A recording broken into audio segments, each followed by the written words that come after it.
You have reached the Louisiana Department of Health Adult Protective Services Abuse Neglect Hotline. If this is a life-threatening emergency, please disconnect and dial 911 immediately, and then contact the APS hotline to provide your report information. This hotline receives reports of abuse, neglect, and the exploitation of vulnerable and disabled adults between the ages of 18 and 50.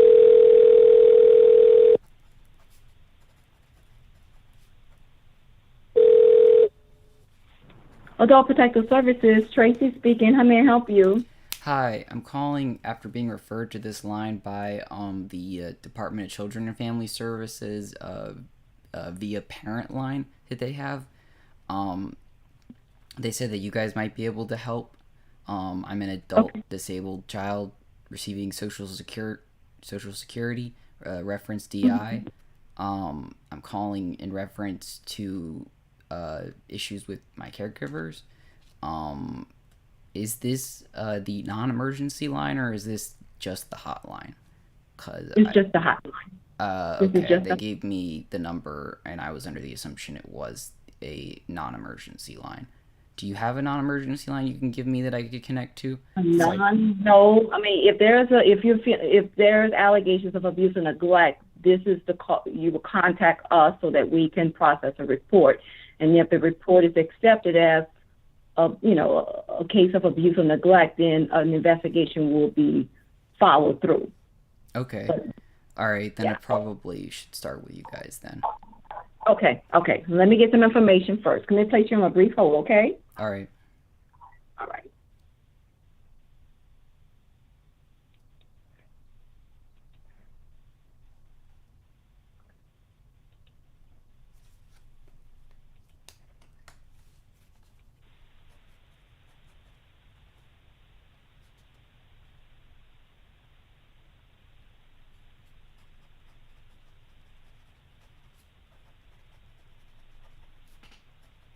Sir. All right, I'm ready to take your report. What is your first name?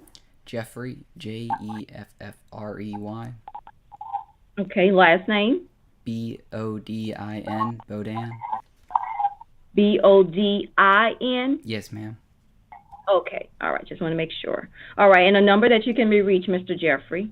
To leave a message on would be 9. Well, do you mean like immediately, like an immediate number? Well, if the case is accepted and you're assigned an investigation, then the next step would be the investigator will contact you.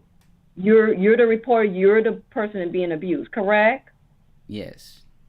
Okay, yeah. So we need to make sure we have a number that you can be reached. Okay, then that would be my cell, 985 272 Okay. 8989. 8989. Okay. All righty. Okay. And you have an address, Mr. Jeffrey, where you can That's 528 Bodin Drive. Ocean Bodin Drive. Okay. BEAU space CHENE space Drive DRIVE. Okay, I'm sorry. We got cut off. I was getting some incoming calls coming through, some emails, so I just got that. All I got is 528 Ocean Drive. Bodin, BEAU. Oh, Bodin. Okay, yes, I'm sorry. No, that's fine. It cut off. It's fine.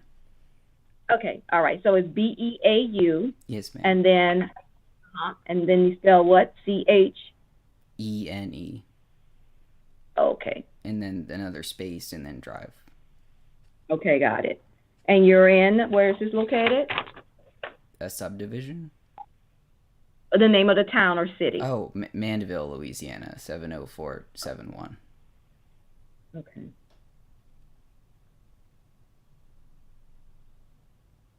Okay. All right. And a date of birth for you? 5/22/97. All righty. Race and sex? White, male. Okay. Marriage status, single, married, divorced, or widow? Never married, single. Okay. All righty. And medical condition, primary conditions that you have. Stage 4 malignant melanoma, and for the disability hearing, I think they just stuck with the narcolepsy because that's systemic from the treatment. But that was enough on its own. So I guess just put that down. Be the Well, I mean, they did also add on to the Social Security case the migraines and the neuropathy, but they didn't add the epilepsy because they didn't have a confirmed diagnosis then to add, but they do now. So I guess the epilepsy as well. But the narcolepsy is, I guess, the primary for at least the disability for the case itself. Okay. And so as far as limitations, do you utilize a walker? Do you utilize a wheelchair or any cane? No, okay. No. Do you have any speech impairments or hearing or vision impairments? No, but I have noticed I do kind of have a speech impediment whenever it's really, really cold and there's no heat. And like, I kind of was watching a video of myself earlier this year when that did happen. I didn't know that I wasn't able to really talk very well, but I wasn't able to really talk very well. And so that was clearly an impediment there. So I guess that was probably had something to do with the epilepsy, and I was probably having small seizures. But outside of that, I don't think I have any impediments. Okay, that's fine.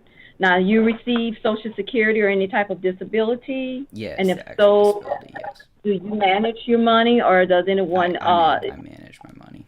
Okay, so you don't have a representative paid. Okay, and do you receive any supports in the home, such as any waiver services, no, home help? No, I don't receive any of that. I didn't waiver service. I'll write that down. Yeah. Yeah, waiver services is where, if you receive Medicaid and you qualify, if you meet the criteria for some type of, like nursing home, if you require assistance with some type of activities of daily living, like bathing and dressing and grooming and things of that nature, someone will come in, they assess you to see if you meet the criteria, and they will come into the home and provide so many hours a week of services to assist. Oh, they qualified me for some of that, but then the judge ruled that my mother's my caregiver and that they wouldn't they wouldn't assign me someone because of no described reason. But if I had to guess, it was just that they don't have many people, and I didn't really need help with the bathing or grooming at all, but I needed help with everything else like laundry and. Other stuff was expected for someone like me to just by the Social Security case alone need the assistance. So Medicaid did have the pre-authorized funding, but no, I brought that in front of a judge twice. And okay. Yeah, we'll go into, but yeah, that's if you have to in order to get those services, you have to require some assistance in the main levels of care, like bathing, dressing, and grooming, and things of that nature. And maybe that was a different thing that I applied for. Okay. All right. So do you live alone? No, ma'am. Okay. Who lives in the home with you? My caregivers. What are their names? My parents, Mark Neil Bodin, my father, and my mother, Linda Darlene Rhea Bodin. Okay. I'm writing this stuff, so you got to kind of slow it down a little bit for me, okay? Oh, no problem, ma'am. Sorry. That's okay. So we have Mr. Mark. You say your dad's name is Mark, and what is his, you had a middle name, I thought. Neil, Neal. Uh-huh. Okay, and that's your father. And then your mother's name? Linda, Linda, space, Darlene, space Rhea, space Bodin. Okay. All right, and that's your mother. Okay. And who are we listing as who are the accused or who are allegedly abusing or neglecting you? Mainly my mother, I guess, but I mean, I'm not really sure what the dynamic is going on between them right now. Things haven't been as bad as they have been in the past, but things tend to escalate quite expediently, and in years past we've had the police here almost every single day to give you a defined how bad it has been type of a deal. And so I guess that's why I'm talking to y'all now.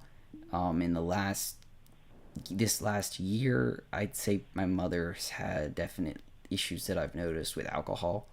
And she's done a few things in the last few months that have just kind of been to showing to where I guess I just needed to probably a few months ago call you guys. And hello.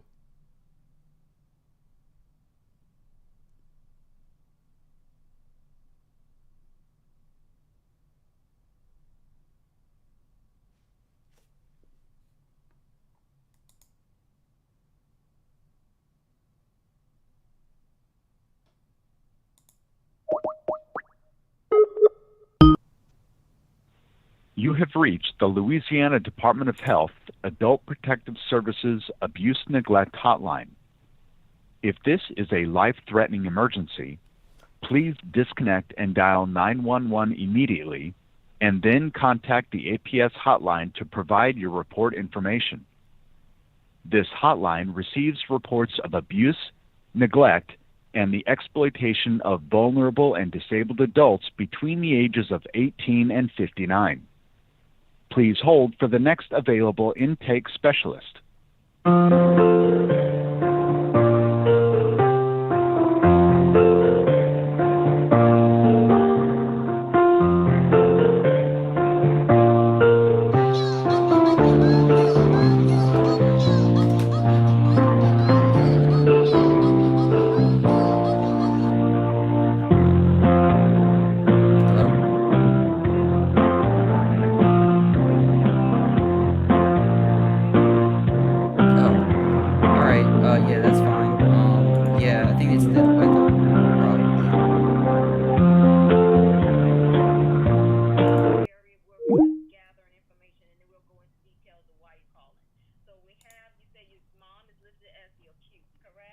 Yes, ma'am, that's correct.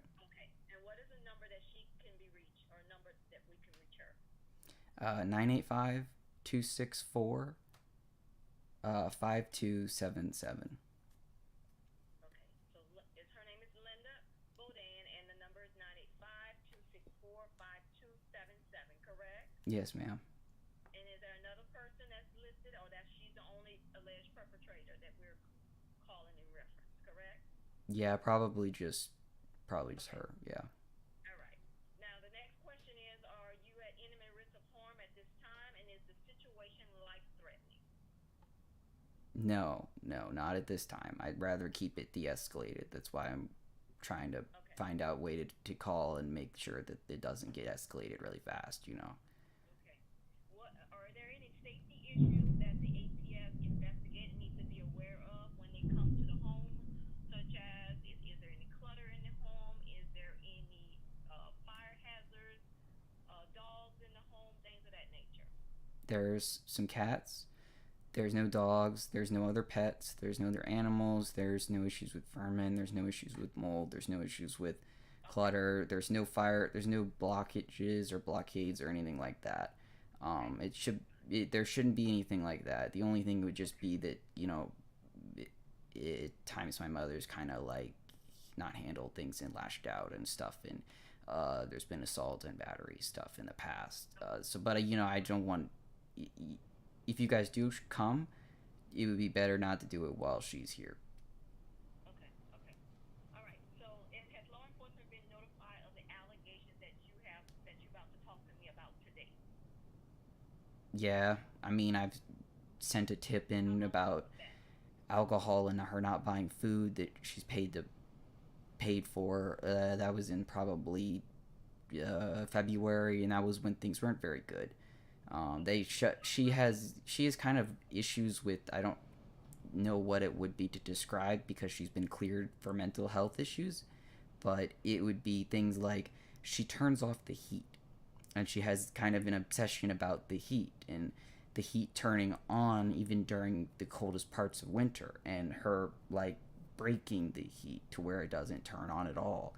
And my father had to kind of deal with that this year because there was no heat for about 2 months.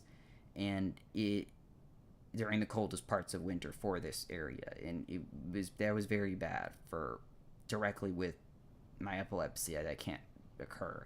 Now that might probably not be as much of an issue in the future because I got the setup with a smaller unit that's separate, but there still are issues in general with that overall. That did still happen, and that's still kind of a problem.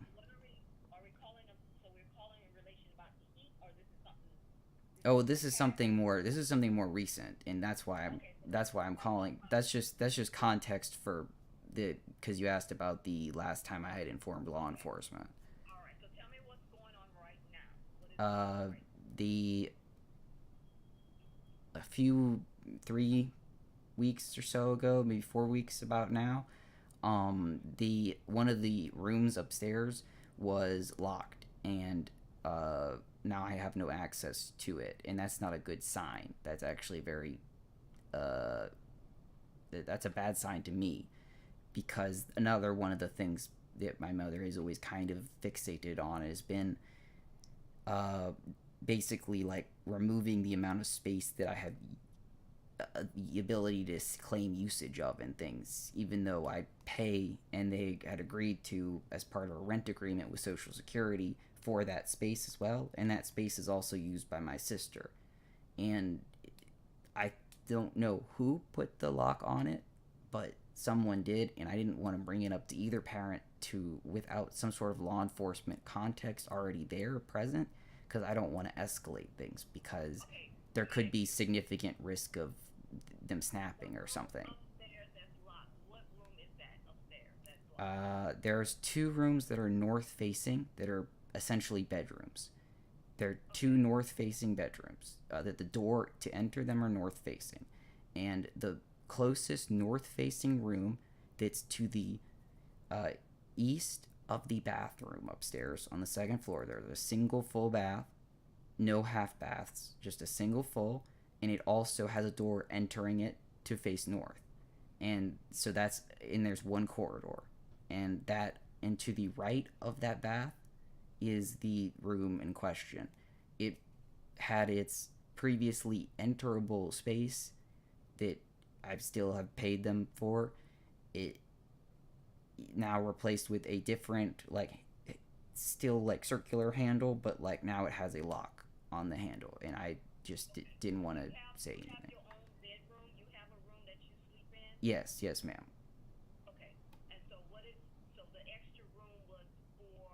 It was just a general purpose room. We usually just have guests over and things, and I have had that, and my sister has too. Just in the last month, my sister had her boyfriend over, and from her coming home from university in that space. So it's not like it doesn't get utilized. It's just that and then following that with no notice given or any explanation or any just kind of not in a normal way, but just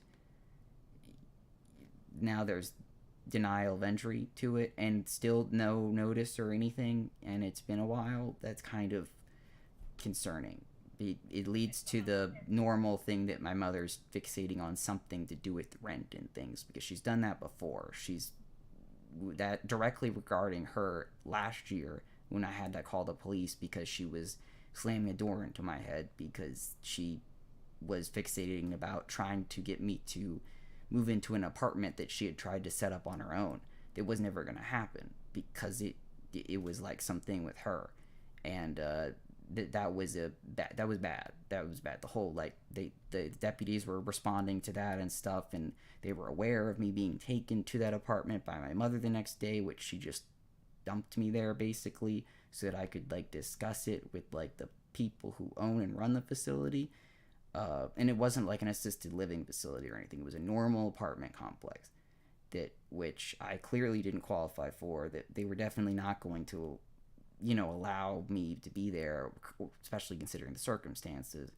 And so that's especially why I'm calling y'all, because anytime that there's something to do with an alteration of the current status quo in regard housing and stuff, Usually it has to do with my mother and something with some sort of obsession or fixation of hers in some sort of a way, or maybe she's that I don't know if that just extends past any potentials that I wouldn't say substance abuse, because I don't think she's like an alcoholic or anything, but she has increased the amount of alcohol she's drank in the last year. So I don't know what's really been going on, but it doesn't seem like a very good circumstance, and I kind of feel like strongly that it could be an environment to escalate, because I just don't know really what's going on with her. Okay. Well, the thing is, if there's some things that's going on with her and you're not happy with what things are, you have that opportunity to move out. You don't have to stay in a situation that you don't feel that you're being cared for or neglected or mistreated or. Ma'am, I'll die if I move out. If it's the difference between me committing suicide and staying here, I'm staying here. Have a little peace for if it's just for a few minutes, then not to have to be in a situation where you're unhappy all the time. You know what I'm saying? But I'm not unhappy all the time either. It's not about my happiness here. It's about just general. I pay for the space, and my sister also uses the space, and this has always been an indicator of something worse coming. That's all it really is. How much is your portion of the rent? It's $250 for all inclusive everything, and just because that was. So basically, you're saying that you. Let me make sure I understand, because I need to make sure how I'm going to process this report. So you're saying that you pay $250 per month, correct? Yes, ma'am. To basically have access to the whole house, and you're saying that they're. Well, no, not my parents' room, not their rooms, not their bathrooms. Right, but I'm saying that as far as the areas that you're concerned about when you're talking about the upstairs that's being locked, that you don't have access to it. Yeah, basically the house. Yeah, the house would include that room. It wouldn't necessarily include my sister's room though. That's always had a lock on it.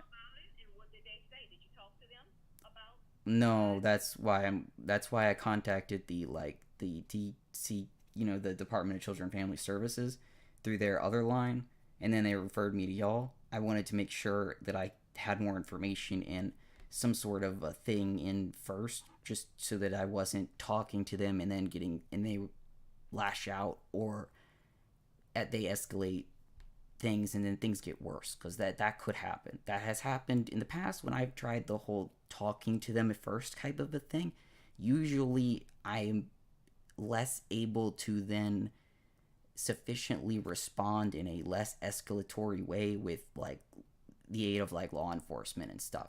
It always ends up going much farther than it ever should have, just because they'll just do things, and that's what I'm trying to avoid, is trying to limit my and their direct interaction with some sort of conflict that will definitely occur if this is that instance, because this isn't the kind of a thing where I could just talk to my father about and he'd be reasonable about or something. If this has to do with my mother, this is inherently something that you could assume is some sort of mental illness or something. It's not something that I could talk through someone about, or I wouldn't expect even the deputies to come by and be able to talk to her. When they come by, they always come by to just talk to me and my father. They don't come by and talk to my mother. They explicitly are always avoiding her, and I believe it's more or less because of that. They could talk to her in other contexts. I have no idea, but as far as I've literally seen, and myself as a witness, it's just been exclusively us and away from her, basically. All right. So let me get some additional information. First of all, for your father, Mr. Mark, he has a number that he can be reached as he's familiar with this situation. Yes, ma'am. I'll give you his number. Yes, ma'am. Okay. Let me just make sure to give you the right one.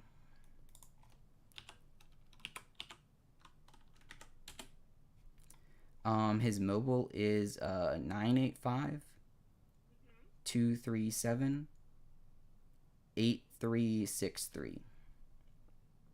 Okay, so his number is 985-237-8363, and your mom's number, Miss Linda, number is correct? Yes, ma'am. That's correct. Okay, just want to make sure I have that information. Okay. Another question I need to ask is related to COVID screening questions. In the last 2 weeks, have you or anyone in the family have been diagnosed with COVID or had any symptoms of COVID, such as coughing or travel out of the country? My mother was diagnosed with it, but that was during the pandemic.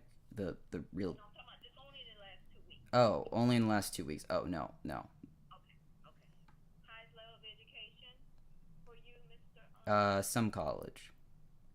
Okay. Are you a veteran? No, not a veteran. Alrighty.